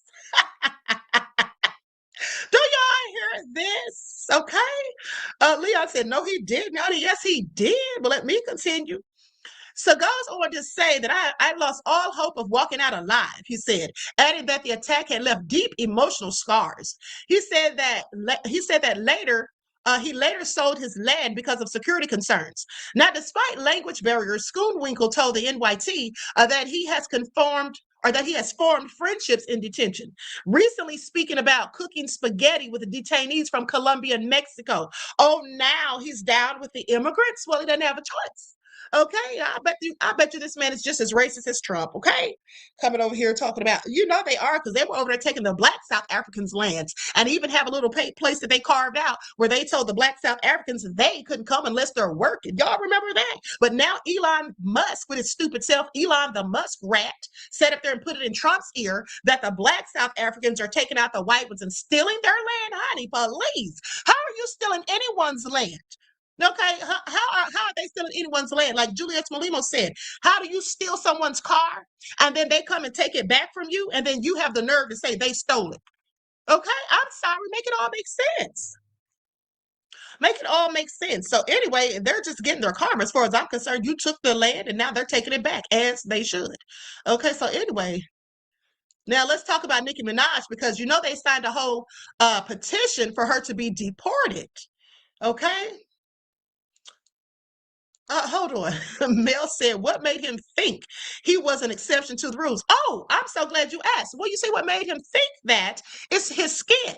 He thinks that he has the complexion, or he thought, shall I say, that he had the complexion for the protection because he has seen, I'm sure, as many of the people that look like him over in South Africa have seen Trump saying, oh, we're going to let the white South Africans come over here like he's going to protect them, and lying saying they're getting, taken out. But he sees that the ones that are being mass deported over here are the black and brown immigrants, not people who look like him. So that's why he thought, that's why he thought he could just come over and bypass the whole process and jump ahead to the front of the line. That's what he thought. Forget the people who really are seeking asylum, who really are in danger in their communities or their countries and have come here. No, forget all of that. The people who have been sitting and waiting to go to court to see what's going to happen with them, let me just go on over there and skip the whole line and put myself right in front. Well, you see where that got him. So anyway, back to Nicki Minaj, because they signed a petition to get her arse deported, and it, as of now, has at least 120,000 signatures, they say. Okay, they say she was criticized heavily for her support of Donald Trump, with more than 120 people signing petitions calling for her to be deported. Now, the 43-year-old rapper has been slammed by fans after she openly praised the 79-year-old president. She also faced backlash after appearing at a major conservative event with Erica Kirk, the CEO of Turning Point USA. Now, following Minaj's support for MAGA, a petition was launched calling for her to be deported to Trinidad and Tobago, where she was born and lived until the age of 5. The petition has 87,433 or 436 signatures at the time of the writing. A second petition calling for Minaj's deportation was also set up, with this petition reaching 46,416 signatures. Now, with that being said, Nicki Minaj shocked fans when she appeared on stage alongside Erica Kirk, the wife of the late conservative activist Charlie Kirk, at Turning Point USA's America Fest on December the 21st. The event took place in Arizona, Phoenix, Arizona. Now, with that all being said, we already know how she praised Trump with her silly self, turned into a whole plantation mammy right before our eyes. MAGA Barbie. Now, so what do the petitions say? One of the petitions calling for Minaj's deportation claims that her shift in support of Trump is a betrayal of communities that once looked to her for advocacy, especially the LGBTQ plus community. Now, it states that her recent comments are opposed to exclusivity and are damaging. The petition argues that Minaj's influence carries responsibility and that her residency status in the United States, which isn't based on citizenship, should be reviewed in light of her divisive actions and statements. It calls for immigration authorities to consider deportation. Honey, y'all know Trump's not going to have her deported after all that. Now, the second petition suggests Minaj is spiraling out of control and describes her recent behavior as erratic. It suggested deporting Nicki Minaj back to her home country, Trinidad. That seems the most viable solution to curtail her harmful actions, they say. Yeah, these people are going in. Now, The petition concluded with, "Let us stand together in urging the authorities to take immediate action for the safety and well-being of all involved. Sign this petition to make our voices heard and ensure that justice is served." Now, does Nicki Minaj have U.S. citizenship is the question. Okay, now Minaj was born in Trinidad and Tobago. Her mother, Carol Mirage, moved to the Bronx, New York, to attend Monroe College after getting her green card when she was 24. During this time, Minaj and her older brother, Jelani Mirage, lived in Trinidad with their grandmother. Now, Minaj and her brother went to America to live with their mom and dad when the rapper was 5. Minaj arrived in the United States as an illegal immigrant, but by the time she moved to the country, her mom and dad had lawful permanent residency. So Minaj has previously spoken about her status, admitting during a TikTok live in September of 2024 that she has never officially become a U.S. citizen. Y'all hear that? Said she has never officially become a U.S. citizen. Girl, why not? You've been here forever and you're famous. I'm not a citizen of America. Isn't that crazy? Yeah, it absolutely is, especially since we know how they were talking about deporting 21 Savage at some point. Okay, remember when he got snatched up? Now, the Bang Bang hitmaker said she believed she deserved to be made an honorary citizen. Okay, so maybe that's why she's cozying up to Trump. Okay, because I thought all this time she was here legally, honey. So maybe that's another reason she's cozying up to Trump. Now, because of the taxes that she has paid in America, she thinks she should get honorary citizenship. She said, "You would think that with the millions of dollars that I've paid in taxes to this country, that I would have been given an honorary citizenship many years, many thousands of years ago." Girl, sit down. Now, the question is, can she in fact be deported? Well, I'm going to say yes. Okay, anybody that was not born here, as far as I'm concerned, Trump will absolutely deport you if he wants to. But we know he's not going to do that to Nicki. Okay, she's kissed his butt, licked the boots, and kissed the ring and all of that. So it goes on to say, Minaj might not be a U.S. citizen, but she does hold a green card, which is a permanent resident card that allows non-U.S. citizens to live and work in the country. Therefore, the rapper cannot be deported. Honey, we know Trump doesn't care about rules. If he really wants to deport someone, he will. No green card holder can be deported for voicing an opinion. The ACLU has said criticizing U.S. foreign policy or voicing any other opinion is protected by the amendment, no matter your immigration status. Okay, so for the people that want her deported, I mean, they're really going in on her since she praised Trump. They literally want her up out of here. They literally want her up out of here, which I find interesting. So, with that all being said, and as I told you all, many of the people condemned Trump taking over. Okay, so keep that in mind. All right, so Mel says Trump deported a lot of people who were here for over 30 years. Exactly. Okay, exactly. I mean, we saw what he did to Abrego Garcia. So yeah, if he wanted to deport Nicki, if she was an enemy, a political enemy, or someone who spoke greasy about him, he absolutely would get her deported, in my opinion. Okay, just like he does, all this other vindictive stuff against people who speak against him. So anyway, with that all been said, I'm going to conclude the broadcast. I hope you all enjoyed the live. Please like and share. Subscribe to the channel if you haven't done so already. Be sure to click that notification bell and click the word all so you're notified each time the Queen Goddess goes live. Now listen, I have some things to do today, but for those of you who are members, I will be doing the true crime episode tomorrow. Okay, I'll be doing the true crime episode tomorrow, all right, because I don't have time today, but we will do it tomorrow. So with that all being said, I love you all to life. I hope you all enjoy the rest of this beautiful day. Each one teach one. That's how we grow and thrive. Do something productive, constructive, and never destructive. And always remember, beloveds, to keep the Most High first in your lives, okay? Until next time, peace.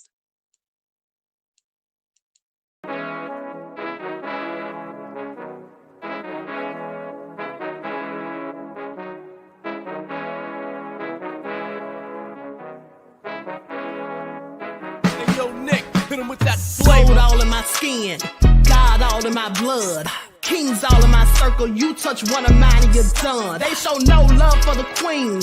Why you hating on me? Is it cause I'm free and I got Malcolm X in my jeans? I got dreams like King Luther, shed blood like Kunsa. Lisa. You ain't helping my people, I ain't got nothing to say to ya. I want all the smoke like hookah. Talking reparations. America won't be great until they give us compensation. I'm like, I'm the hottest right now. See a bunch of lames out here trying to jock on my style. They be doing too much. I'm the queen, it's too easy. It's like they all at Popeyes, how they be talking so greasy. I just sit back and laugh while these haters get madder. So nefarious how they don't want my pockets with cheddar. I tell them they can do better. These snakes in the grass can leave a bite on your ass, cause y'all be trusting too fast. I got my foot on the gas, other one on they necks. Dropping receipts on haters, you better show some respect. I'm never facing regrets, we only facing the threats. Running through every challenge like a relay, break no sweat. It's a cold game, so I got that blanket with me.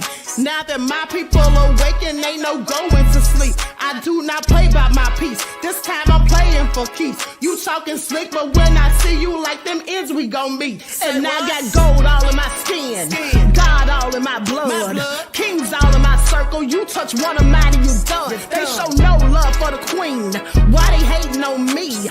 Is it cause I'm free and I got Malcolm X in my jeans and I got gold all in my skin, God all in my blood, kings all in my circle. You touch one of mine and you done. They show no love for the queen, why they hating on me? Is it cause I'm free and I got Malcolm X in my jeans and I got